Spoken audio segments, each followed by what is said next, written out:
મિત્રો, આજે વાવ થરાદની જનતાએ જબરદસ્ત રંગ રાખ્યો. જે પોતાની એકતા, સંગઠન શક્તિ અને તાકાત સડકો પર બતાવી છે, સેલ્યુટ કરું છું, વંદન કરું છું.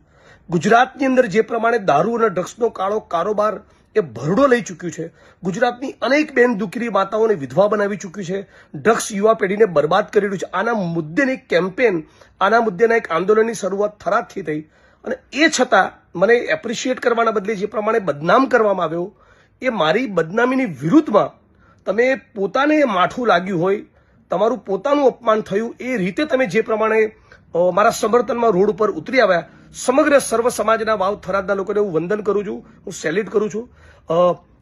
ગેનીબેન ઠાકોર, ગુલાબસિંહભાઈ રાજપૂત અને આખા દલિત સમાજના બધા જ અગ્રણીઓ, સર્વ સમાજના વડીલો, આગેવાનો, ક્ષત્રિય સમાજ, ચૌધરી સમાજ, ઠાકોર સમાજ મોટી સંખ્યામાં બધા જ લોકોએ જે પ્રમાણે સમર્થન કર્યું છે, બધા લોકોને હું દિલથી અભિનંદન પાઠવું છું, ધન્યવાદ કરું છું. અને આ જ પ્રમાણે સાથે મળીને આપણે લડતા રહીશું અને આખું થરાદ, આખું બનાસકાંઠા, આખું ગુજરાત એ ડ્રગ્સ મુક્ત બને એના માટે પ્રયત્ન કરતા રહીશું. હવે વધુ એક તાકાતવાળો કાર્યક્રમ 6 ડિસેમ્બરે કરીશું. ડોક્ટર બાબા સાહેબ આંબેડકરનો નિર્વાણ દિન છે, એ દિવસે હું આવું છું ફરી એકવાર થરાદ.